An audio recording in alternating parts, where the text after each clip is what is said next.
नमस्कार, मी हनुमंत चांदगुडे। पावसाचा छान माहोल आहे आणि या माहोलमध्ये तुमच्यासाठी एक कविता सादर करतो। कवितेचं शीर्षक आहे पाऊस। कविता अशी आहे की पाऊस नसतो मुळीच मित्रा बहिरा आणि मुका, पाऊस नसतो मुळीच मित्रा बहिरा आणि मुका, वैकुंठाहून जणू उतरला धरतीवर या तुका। अरे पाऊस नसतो मुळीच मित्रा बहिरा आणि मुका, वैकुंठाहून जणू उतरला धरतीवर या तुका। वीज वाजवी विना आणखी वारा वाजवी टाळ, वीज वाजवी विना आणखी वारा वाजवी टाळ, नम्र होऊनी खाली उतरले भरलेले आभाळ, आभाळाच्या भाळी गोंदला इंद्रधनुचा टीका।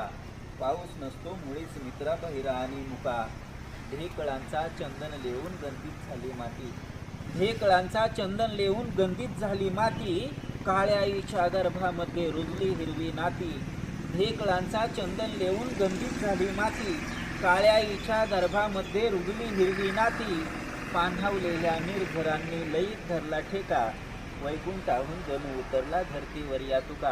आणि कवितेत शेवट असा आहे की बहरून आला शेतमळ्याच्या ओठी हिरवा रंग, बहरून आला शेतमळ्याच्या ओठी हिरवा रंग, पाटामधून वाहत येतो पाण्यासवे अभंग, बहरून आला शेतमळ्याच्या ओठी हिरवा रंग, पाटामधून वाहत आला पाण्यासवे अभंग, वारकऱ्यासम डोलू लागले ज्वारी बाजरी मका, वारकऱ्यासम डोलू लागली ज्वारी बाजरी मका।